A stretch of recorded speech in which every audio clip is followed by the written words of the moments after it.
রেশম চাষিদের আরও বেশি বেশি করে রেশম চাষে উৎসাহিত করতে উদ্যোগ গ্রহণ করল রাজ্য সরকার।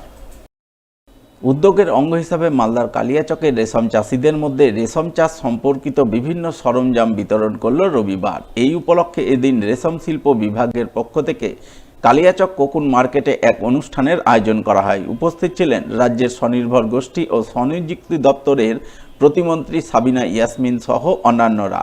তারা সকলে মিলে প্রথমে কালিয়াচকের রেশম চাষিদের মধ্যে রেশম চাষের ডালা ও চন্দ্রকি বিতরণ করেন।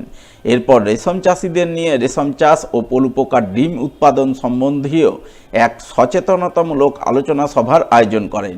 সেই আলোচনা সভায় উপস্থিত রেশম শিল্প দপ্তরের আধিকারিকরা রেশম চাষিদের রেশম চাষ সম্পর্কিত নানান বিষয়ে বেশ কিছু আধুনিক ধ্যান ধারণা প্রদান করেন, যাতে আগামীতে রেশম চাষিরা সেই ধ্যান ধারণাকে কাজে লাগিয়ে রেশম উৎপাদনের মাধ্যমে লাভবান হতে পারেন।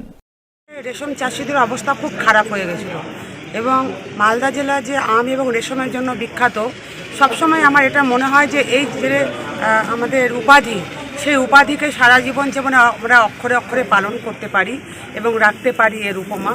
তো সেই বেসিসে যখন আমি মন্ত্রী হয়েছিলাম, তারপরে নিশ্চয়ই বাংলার মুখ্যমন্ত্রী শ্রীমতী মমতা ব্যানার্জি আমাকে 3টে দপ্তরের মন্ত্রী করেছেন, কিন্তু চতুর্থ কোনো দপ্তর যদি আমি মাথা ঘামাই সেটা হচ্ছে সেরিকালচার।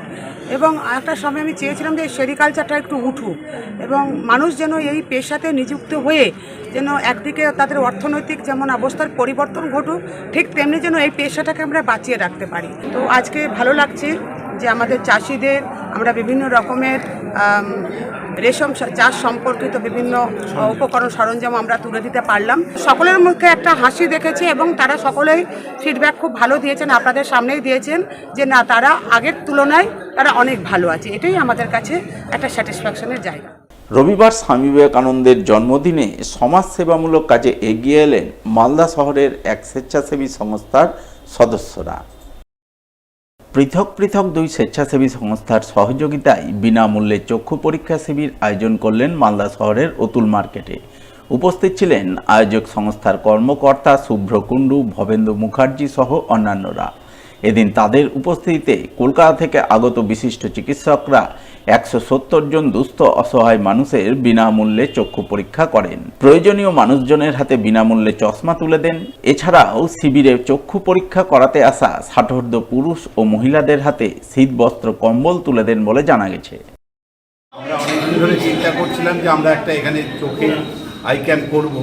তো আমরা এই কলকাতার আরোগ্য সন্ধান এবং টরেন্টো ফার্মার সহযোগিতায় আমরা এখানে আজকে একটা প্রত্যেক পেশেন্টদের চোখ দেখা এবং তাদের ফ্রিতে চোখ দেখানো, ফ্রিতে চশমা দেওয়া, এই উদ্যোগ নিয়েছি যাতে গরিব মানুষ সুবিধা পায়।